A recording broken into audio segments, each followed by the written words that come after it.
Good evening and welcome everyone back to yet another episode of the Hitting the Turnbuckle podcast. And as you can see, my tag team partner, Mr. Andy Burrows, is unfortunately conspicuous by absence this evening. He has footballing commitments, he says, so he's let the inmate run the asylum. But don't worry, it's not just going to be me.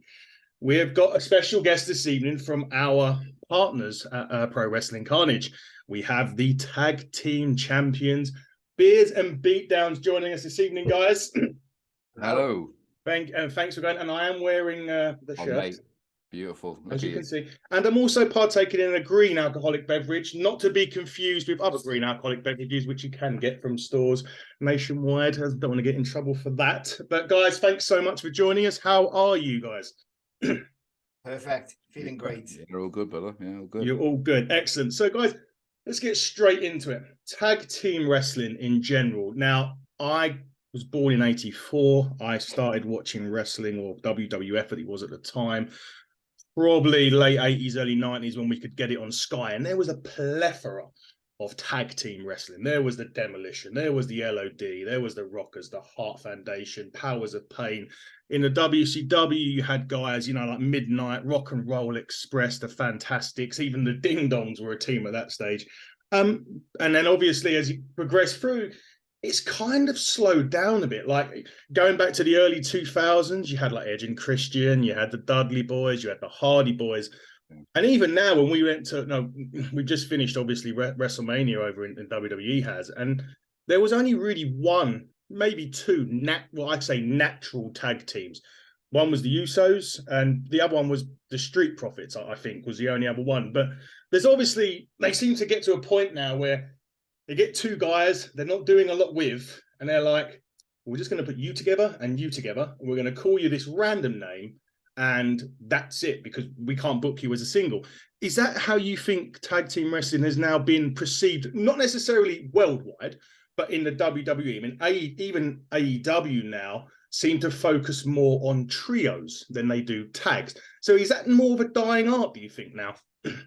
Yeah, I think it's the fact that everyone's made individually.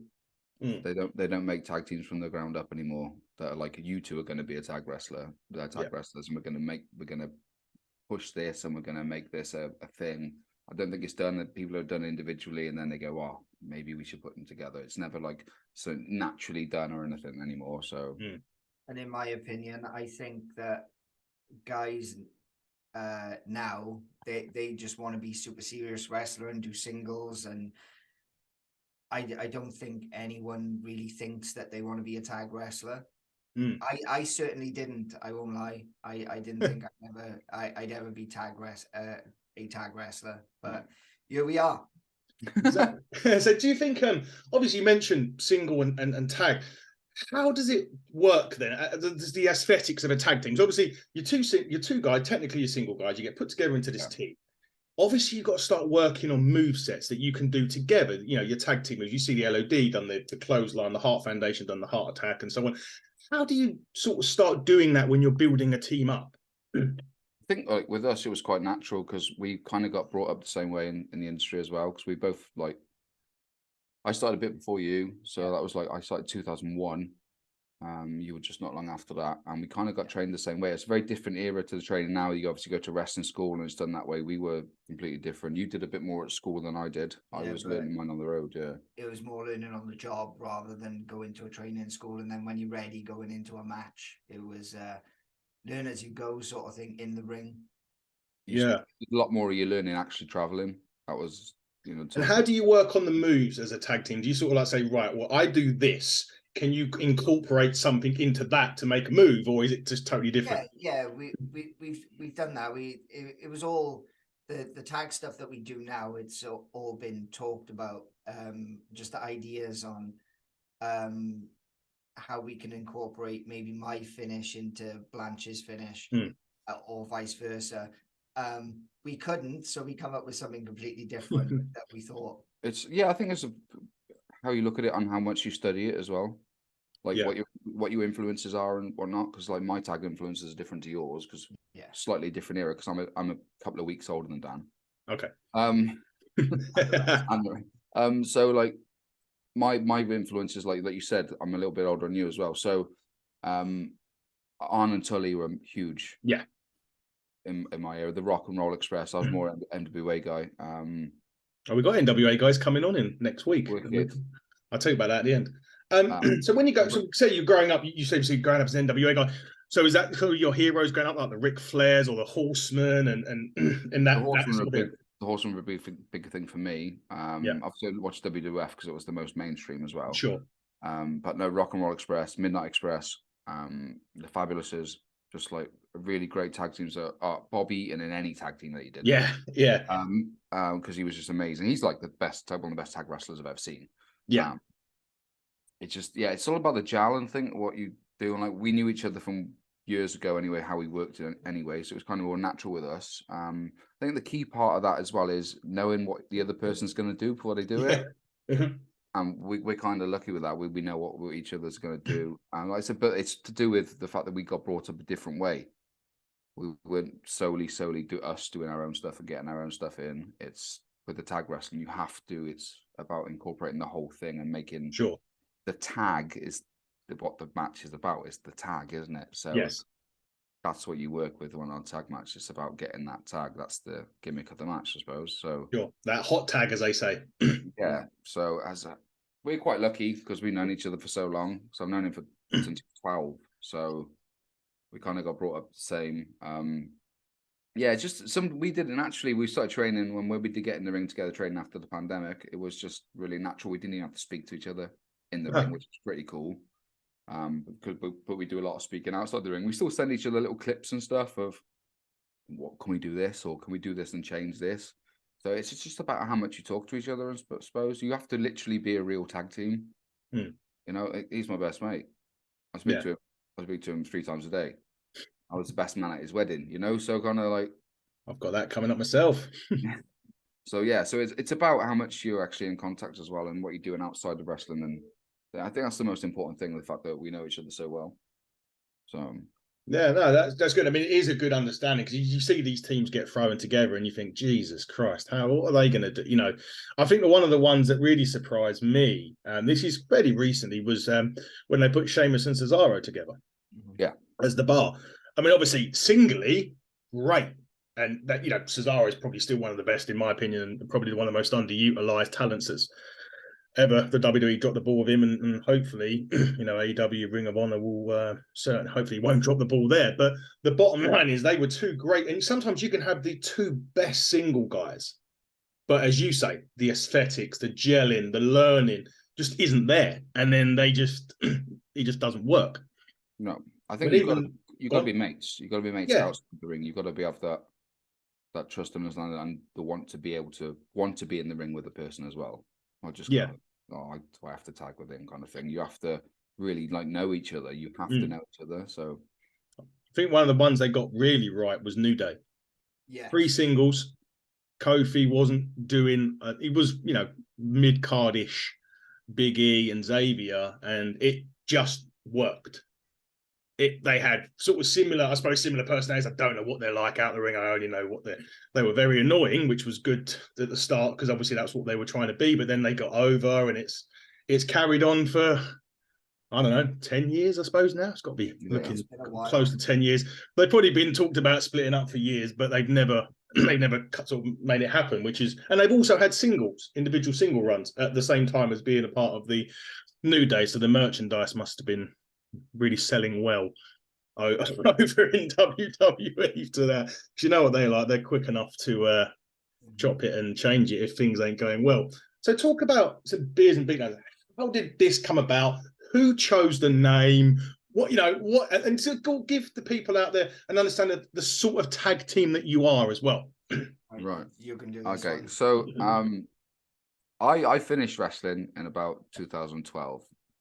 I wasn't in any physical shape. I was poorly. I was ill. I decided I was done. We accidentally bumped into each other. Long story short, we accidentally bumped into each other in a hospital.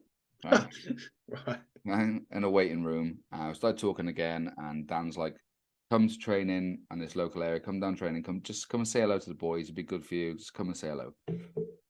So that happened. Started going there every week and trying to do a little bit. And I'm physically in no shape at this point to do anything. And then a random guy said, I'm going to start running a show. How about for one match? Because I was going to come back and manage Dan. I was like, Okay. I'll manage a couple of times and that's it. I'm done, right? Just one guy said, how about you just for one night only, you wrestle as a manager, tag with Dan, and we'll put some young guys over. Okay, sound. And then all of a sudden from that, me going, yeah, I'll do one. A logo came about, or the name came about, the logo came about, and it was completely opposite to what we were going to do. And then it just snowballed into what BXB is now. Yeah. The name came about from literally during the pandemic. Obviously, we couldn't see each other. Mm-hmm. We were on video calls every night, just chatting and stuff, wrestling. And then over text one night, after a few beers online, this random name came about. Beers and Beatdowns and stuff. Because, like you said, tag teams are like two individual people putting something together. Yeah. I worked out that my name coming back was going to be Brewski Blanche. Besides wrestlers, Aaron Blanchard. The Brewski Blanche, I wanted to change completely from what I was doing before. You're Dangerous Danny Owens, already established. So Dangerous Danny Owens, there's lots of beatdowns. I came about Brewski Blanche because I wanted to have some fun and play a little B Brewski. And then Beers and Beatdowns just came from it. And then we asked somebody to do a logo, and he just put B and an X and a B in the logo. That logo right there that'll go on here, and that you've got there on your beer. And it was that was it. So it became BXB. It was people hadn't done anything with the initials thing, and it was always a plus. And we just went, let's do X. Different. And then it just kind of stuck. And then we did a little vignette of us walking, like an introduction vignette, because no one does vignettes anymore. That's another lost art, isn't it? Vignettes. Yeah. We'll send you it. We're really old school. All it was, right, if you break it down, we were just walking down a corridor, right? But you couldn't see the top half of us. It was just our feet, and it was all blurred. And we bent down and picked up a beer and a pair of brass knuckles up. And then the camera panned up to us, and we just looked down at the camera. That was it. It went bananas. So promoters was trying to book us. This is the middle of the pandemic. We had like 6 promotions trying to book us during the pandemic when everything was running. And all we did was walk down the corridor, but it's because no one had seen that kind of thing for ages. No. We just wanted to do what we seen when we were kids, I suppose. Yeah. It is, wasn't it? Really anytime there was a new wrestler, you used to get weeks worth of videos. Yeah. This guy, I mean, well, recently you had Veer Mahan come in for about 13 weeks on Raw for a cup of coffee, and then he went away. But you're right. Back in the 80s and 90s, I remember one of the ones I remember was Waylon Mercy. Yes, with the little. Yeah, and he was like meant to be this unstoppable. Well, he wasn't unstoppable. I think he was undefeated for a while, wasn't he? I can't remember. Dan Spivey, exactly that. And he was Waylon Mercy, and they was doing these creepy little vignettes of him, and his character was kind of like this psychopath, wasn't it? And it was just, or even going back a bit further, Skinner was it the Everglades? Yeah, and it was like, wow, who's this? I think the one that I definitely remember more so growing up was Razor Ramon. The guy in the car with the, he had the toothpick on, and he was just, and well, for God rest his soul, Scott Hall was there, played that character so well. But you're right, vignettes are another forgotten art within wrestling in general, not just tag team wrestling, like singles. We never see it now. They just appear. It's just like, oh, here it comes. Or AEW's case, lights go off, come back on, and here they are. But now it's like going back to it. I miss those days. Yeah, we just decided to do what we thought was missing. Yeah. Which was vignettes and like the old school mentality. Because like I said, we're a lot more old school. And we believe in some of the older ways and stuff. The tradition missing. We was like, let's bring some of that back. It's like kayfabe. Dead. Yeah. You know what I mean? Like I think like Ray and I'm going to keep talking about WWE quite a bit, but Ray and Dominic were the only ones now that are keeping that sort of. Yeah. Even at the Hall of Fame, he just got up, walked off. Do you know? And we love that. We love that because that's how we learn. Because when I learned, it was still a very quiet thing. Yeah. So you literally you didn't travel in that car with another face. You're with a heel. If you were face, you didn't do it. No. So if I was wrestling under a mask for that promotion, I'd be walking into the arena in the mask. In the mask. Yeah. That's how it worked. So we just wanted to bring some of the old tradition back. It's like FTR in a way. Yeah. They're a sort of classic old school tag team in a lot of ways. Yeah, and I'm glad they're staying where they are. But yeah, it's really fascinating. I loved. I mean, again, I've already mentioned I grew up in sort of late 80s or early 90s, and it was literally I was listening to, I think it was Jim Cornette on a shoot interview that he done, and he was like, you had your heels, you had your faces. They were they changed in separate rooms. They'd never, it was like they just kept apart. You never saw them. And I suppose nowadays people on there, I mean, me and Andy talked about this Monday. You kind of are pissed nowadays about going into the toilet and someone, if they want to take a picture of you, they'll be taking a picture of you. So it's even harder now than it was ever before to keep that. I suppose it's kayfabe, isn't it? To keep that alive in a lot of ways. And I find it disappointing because I'm not a guy that checks the spoilers either. I would rather watch it. If there's a show coming up that I want to see, I blank out, so like socials go, internet goes off, my phone on WhatsApp is on mute, so I don't, because I know someone will say, "Oh, this guy's in town," or "This is happening." I don't want to fucking know. I want to watch it and be, because I still have that element of surprise, and that's what I like. You're a fan. You're a fan, isn't it? Yeah, exactly. It's like, when, I mean, it was a bit different when I went to Miami to watch WrestleMania 28, and the next night Brock Lesnar come back. It was the night that Brock Lesnar returned, and it was talked about. And me and my mate always had this thing that we say, right, when we're here, we phone home, but the internet is a no-go. And we could hear people talking, obviously people talking about it when we were there, but we, no, we want to wait and see. And when his music hit, I don't think I've popped massively like that for years. I think probably one of the most times out of that was Steve Austin when he was over here. But yeah, I mean, it's really weird now that the modern day fan just doesn't have one. Modern day wrestling fan now, I don't think can even appreciate that old school mentality of how it was, because it has just totally changed. It's the equivalent of wanting to see a new film and finding out the ending before you get there. Yeah, it is, isn't it? Right, let's go. The new Marvel film's out. Yeah, so I know what's going to happen. Mm. So it's the equivalent of that, which is weird. I think it's sad, really, as well, that people want to know what's going to happen before it happens. Yeah, it's not. It's the magic of it all. It's the shock factor and what the story of wrestling is. I mean, we all need that buzz from watching wrestling, and it's a dying art form being a fan. Yeah, it is an old school fan. It really is. I mean, I haven't been. I mean, I'm going to WWE Money in the Bank with Andy in a couple of months, and I don't want to know. I don't like. I'm taking my son, but my son's like just turned 8, and he's going first time he's ever going. This. We're going to they do the combo thing, so we're going Raw and SmackDown, and I said no phones. You can take your phones. Obviously, you got to call your mum, let you know you're there, but you're not going online. You're not reading up anything. We're going to go there. We're going to kind of know what's been planned because they'll announce it the week before. But anything else, nothing. We're not going to do anything. We were like that when we went to the Clash. We were like that.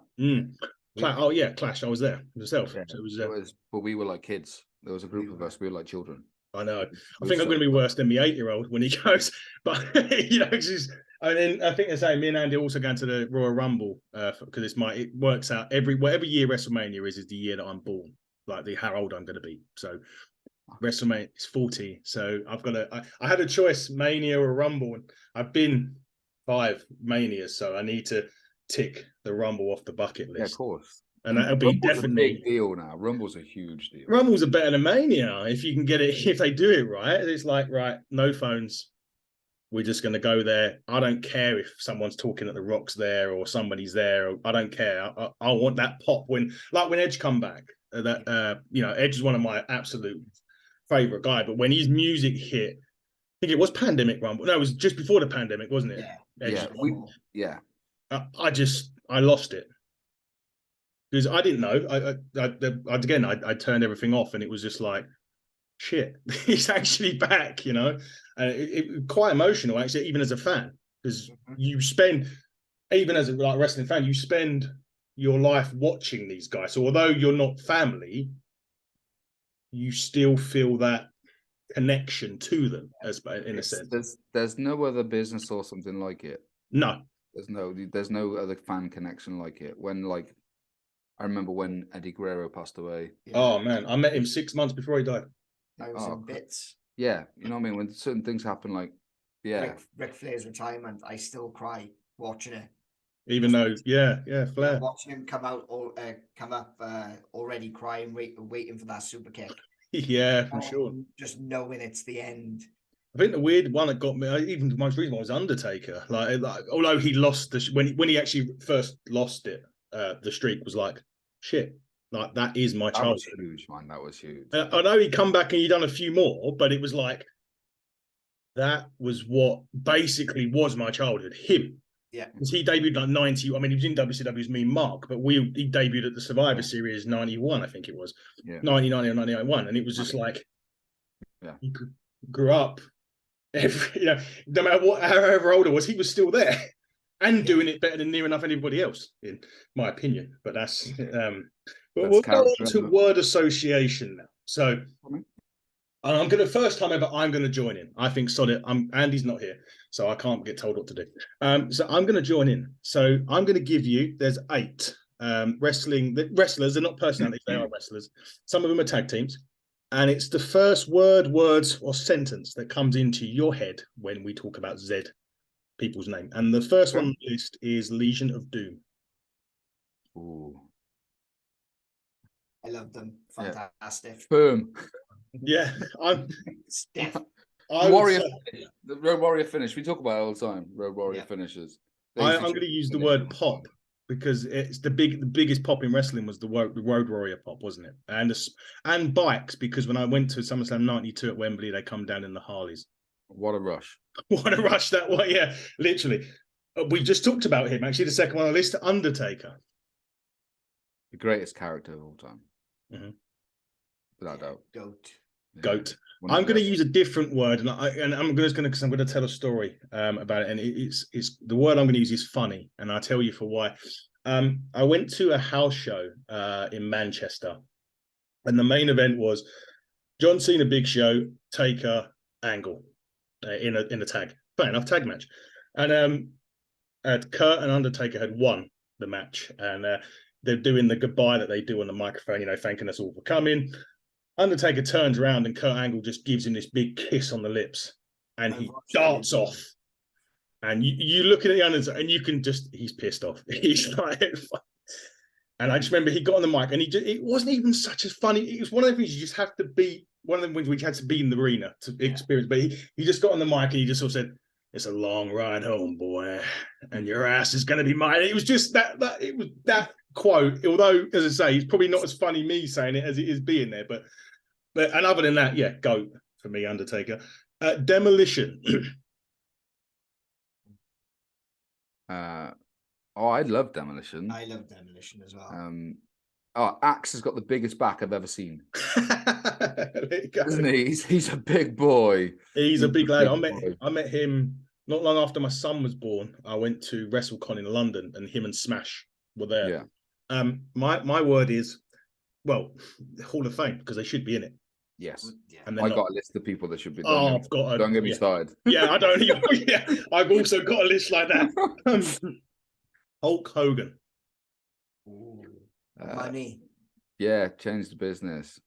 Yeah, I got her down there as literally business changer, because he did it twice, really, from Hulkamania to NWO. And again, it was one of those moments where you'll always remember it.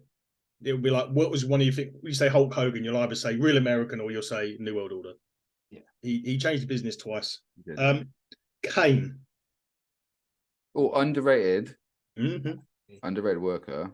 Mm-hmm. But he's ruined it a little bit recently, hasn't he? Well, let's not talk yet. We're not going to get into that. But as a worker, yeah, he was solid for years. Yeah, still, like, as he was leaving, I think he was still great. Yeah, solid for years. He was. He was. I'm going to use the word pyro, and again, I'm going to lead it into a story. Sorry.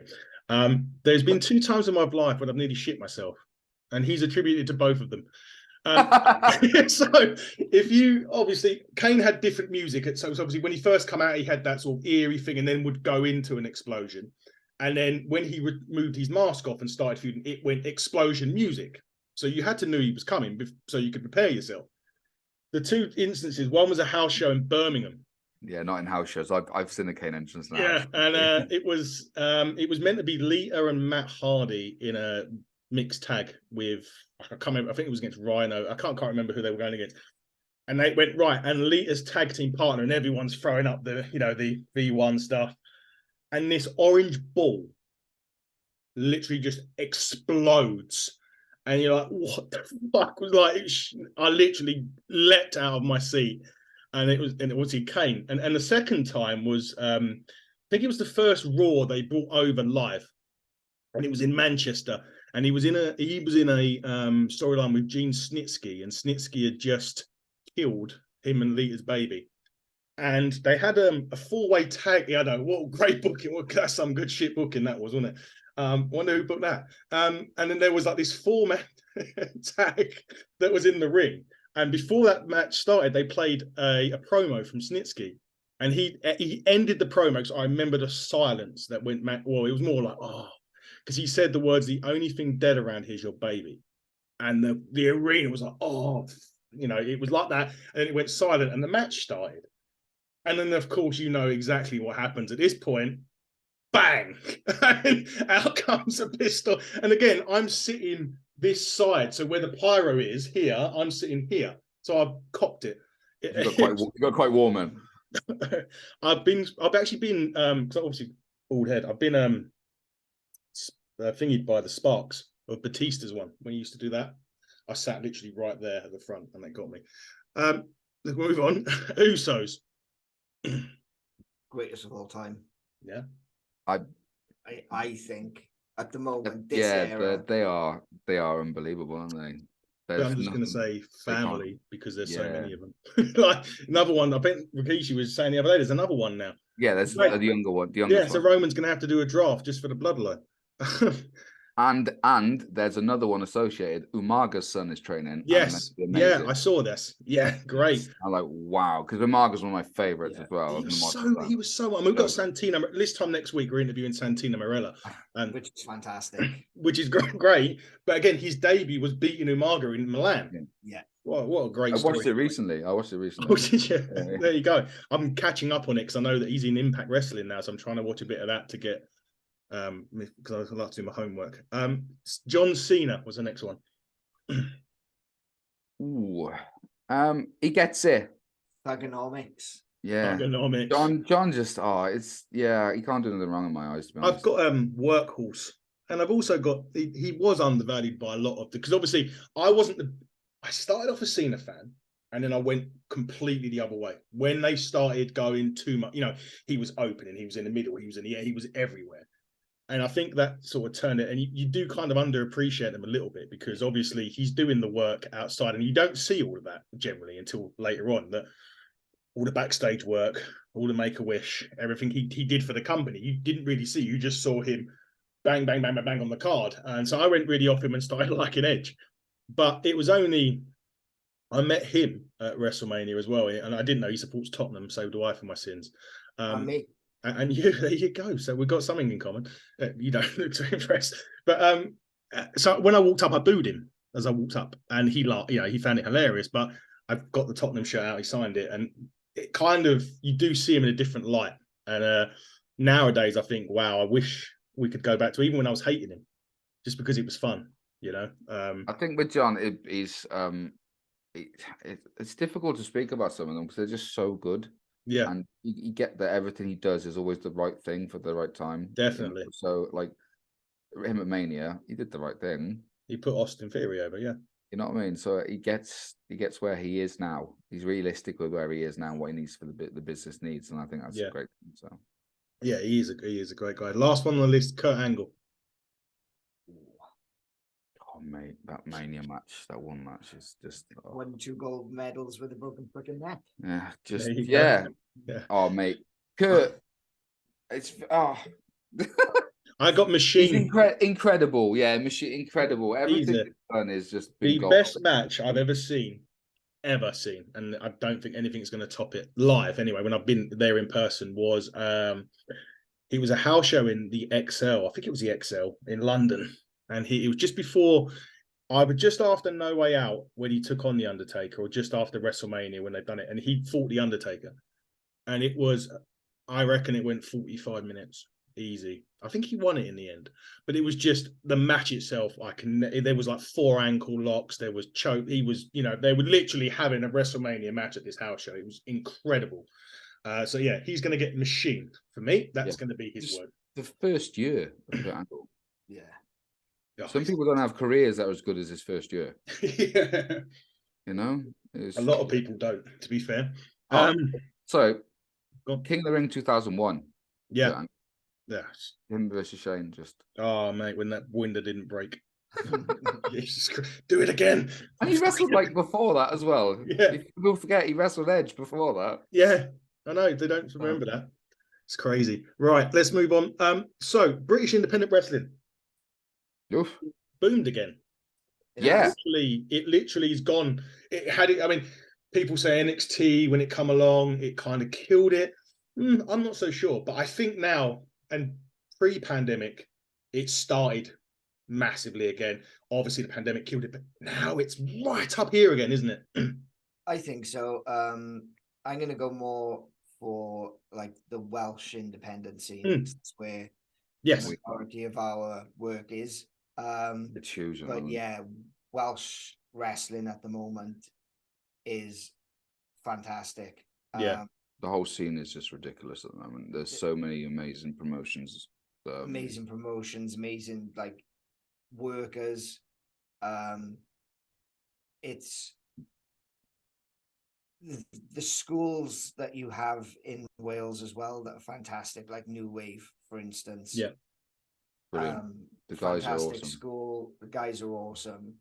And just the coaches there. You've got like Wild Boar, Mark Andrews, Flash. Yeah. So, Flash, he's coming on in a couple of weeks. Bronco. Yeah. Bronco. We did a show with Flash recently. So. Oh, did you? Oh, excellent. It's insane how like the coach staff there. They're all WWE guys now, right? So you know what I mean? They've all come from NXT.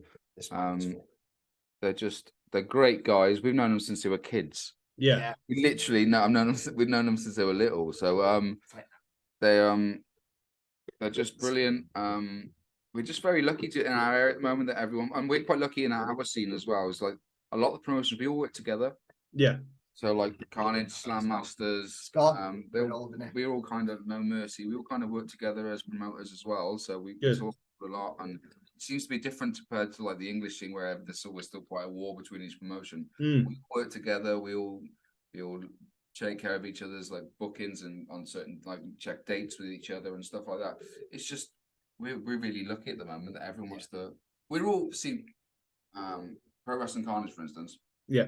The idea came about of all of it and everything, but we're all here for the same reason, and that's to put wrestling over.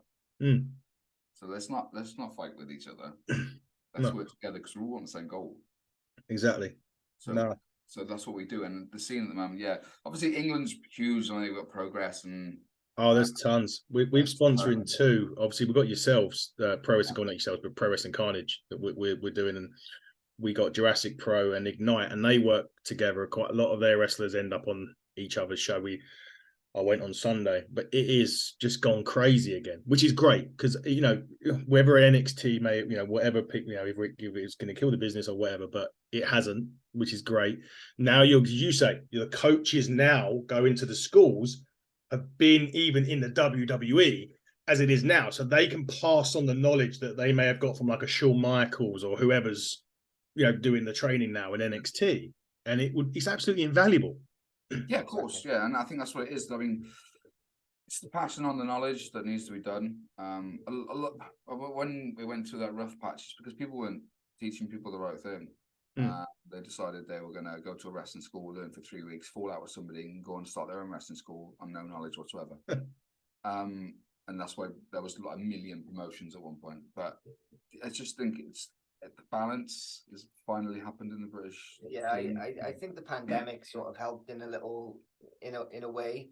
Yeah. Get all the like Blanche just said, people going and falling out and then creating their own wrestling company so they can wrestle because no one else will book them because they're just not ready.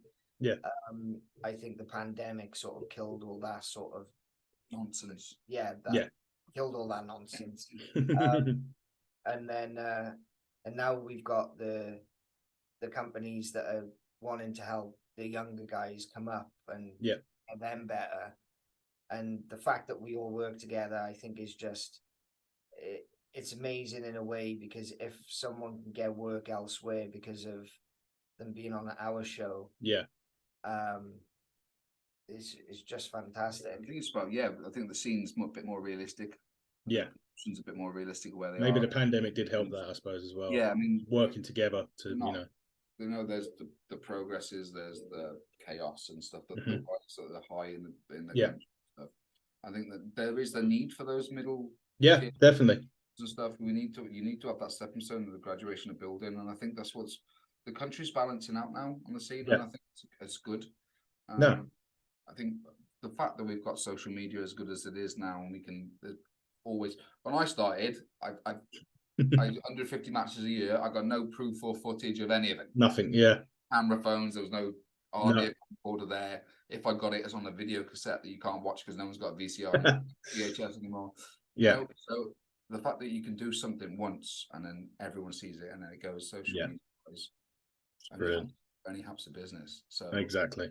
No. It's a very lucky time now. We've got everything we have, and it's really starting to rumble now. Right? Yeah, exactly. And it falls into place. Right. I normally call this game shot clock, but we're beers here. So it's pint clock. There you go. Cheers. And so this is just random questions. Some of them wrestling, some of them are not. There's 8 of them. I'll join in as well. Well, I can't join in technically on second one, but I'll just say who I think it would be. First question, favorite beer? The BXB beer. The BXB beer. Okay. I'm going to have to say, I mean, I haven't tasted your beer yet, so you'll have to send me some. So I'm going to have to say my favorite's Madry at the minute. I do have it goes Estrella's the other one, but yeah. Madry is like the rest of the beer of choice at the moment, especially in this neck of the woods. Oh, is it? Oh, there we go. I'll be all right then. What's your dream match? If you could pick anyone. For us? Yeah. Oh. We've not really talked about this, have we? If we could, like, mine would be Scotty and Rikishi. Yeah, we've talked about this before. Really? Yeah, seriously. Scotty's come over a couple of times. Yeah, but dates didn't line up for us to get him with our shows. Oh, so, but I want to work a Hall of Famer. Yeah, that would have been. I mean, mine. I don't know. I suppose if I would really like to have fought someone like Triple H back in when he was just starting to be the game, or maybe like a Shawn Michaels because he's such a good seller of moves. They could make my shit look great. You know what I mean? Like Dolph Ziggler would do, or something like that. You know. Favorite wrestling entrance music? Ooh. Other than your own. Ours is pretty good.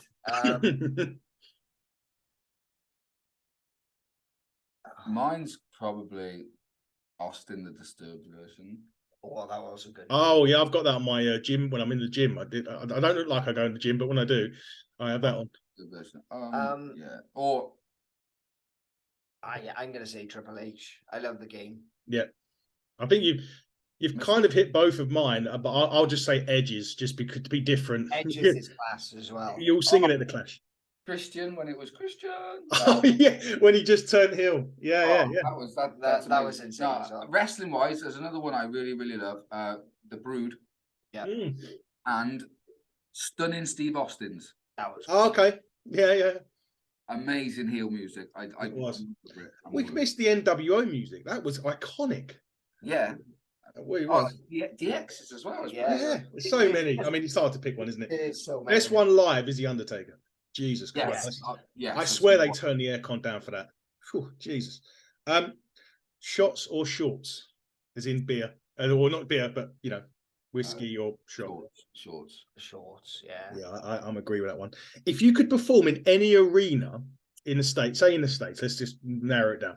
Any arena in the States, what would it be? MSG. That's what I was going to say. Shit. Damn. I'll have to go.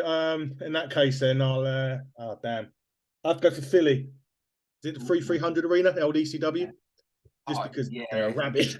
It's not there anymore. It's gone. I know, but they have to rebuild it for me. Your favourite opponents that you've worked with? Ooh. A singles or a tag? Tag. Ooh, okay.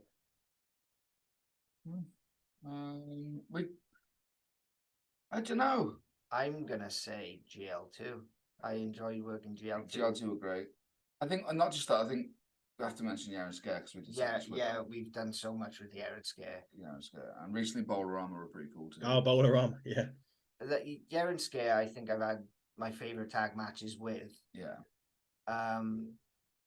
definitely. I think we worked on a storyline for 2.5 years. Well, I'm a big long-term booking fan, so that's great. We started in the pandemic. We couldn't wrestle. We started it on podcasts, and then we finished it in January, just gone. Unbelievable. There you go. That's Bloodline-esque booking. People don't do that anymore. That's no, they don't. And I hate it. I hate it. So. Last question: who drinks the quickest out of you two? Yeah, he does. Well, at least there's no argument there. Oh, right, to be honest, I'm the beers. He's the beatdown. No. I was going to say my favourite opponent was my best mate James. We used to have wrestling matches in a freezer in Iceland. We used to work in Iceland when we was going to college, and I put him in the walls of Jericho in the freezer, and he couldn't tap because the floor was so cold, so I couldn't see it. So anyway, right, let's move on. We're cracking on near the end of the day. So tell us where you are, where they can find you, what events you've got coming up. Go ahead and do some promotion. Right, Instagram, I'm Brewski Blanche BXB. Yeah. Dangerous Danny Owens. Yeah, we're also Beers X Beatdown on Instagram and Facebook. And yeah, same on Facebook as well. Brewski Blanche BXB, and Dangerous Danny Owens. What else have we got?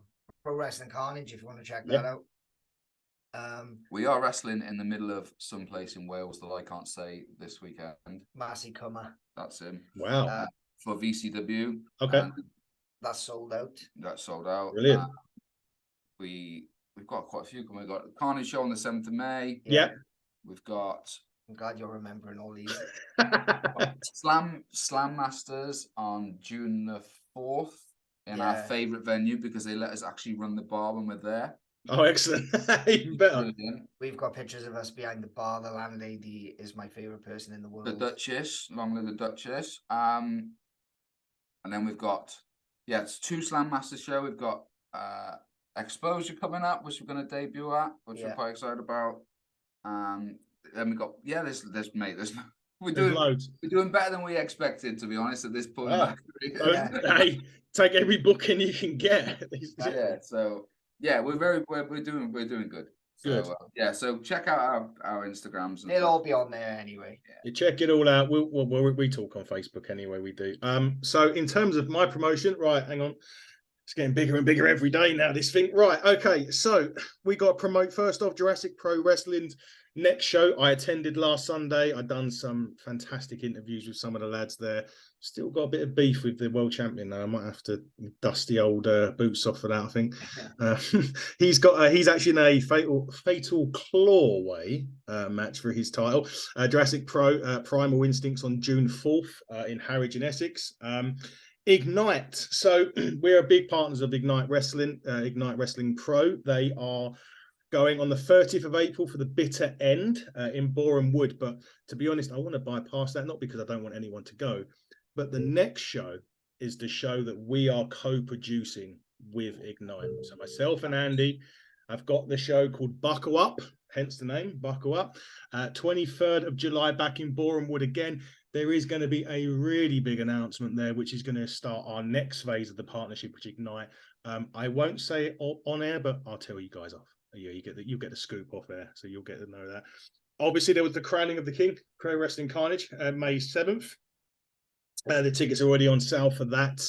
And our wrestler, Corey McRae, who's off to Germany soon to go and kick some butt over there. I've met him last week. He lost the last man standing match last week, though, so I hope he's not in too much discomfort. It was quite...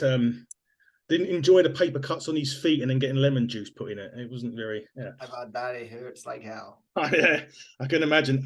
We also sponsor Matt Cast, who is going into the Windmail PDC Tour Challenge, the 5th and the 7th of May. So good luck, Matt, and get your tour card for next year so we can get more exposure, please, mate.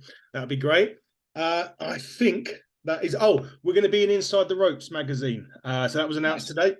We've got a little, I think it's a page of Hitting the Turnbuckle on Inside the Ropes going in the 27th of April. You can follow Hitting the Turnbuckle, HTT Buckle on Twitter. We are on Instagram, but that may be changing, so we're going to have to wait on that. We're obviously on Facebook, we're on Apple, on Spotify, everywhere you can get a podcast where you will see us. And this time next week, we're talking with Santino Marella, as I've already discussed. The day after that, we've got Jeremiah Plunkett from the NWA joining us. On the Monday, the 24th, we've got Sal Regalo joining us from the NWA, who's just lost his hair. So it's going to be the same as me. And then, and you, yeah. And you, yeah. And then on May the 4th, Flash, Morgan Webster will be joining us. Flash is brilliant. Brilliant. Yes. Great guy. He'll be joining us then. Guys, that wraps up the show for today. It's been fantastic having you guys on. Thank you so much for taking your time to come and talk to me. I will go and beat Andy up for you. I think he's due a beatdown. So if we ever get down to see Carnage. I heard he was scared. Yeah. Well, he is, isn't he? Little straw. That's it. He's going to get a beat down. We'll get him over to PWK and we'll get him to get a beat down. Guys, I've been Adam Cousins. Thank you so much for joining us. And for the rest of you, you can all now buckle down. Good night.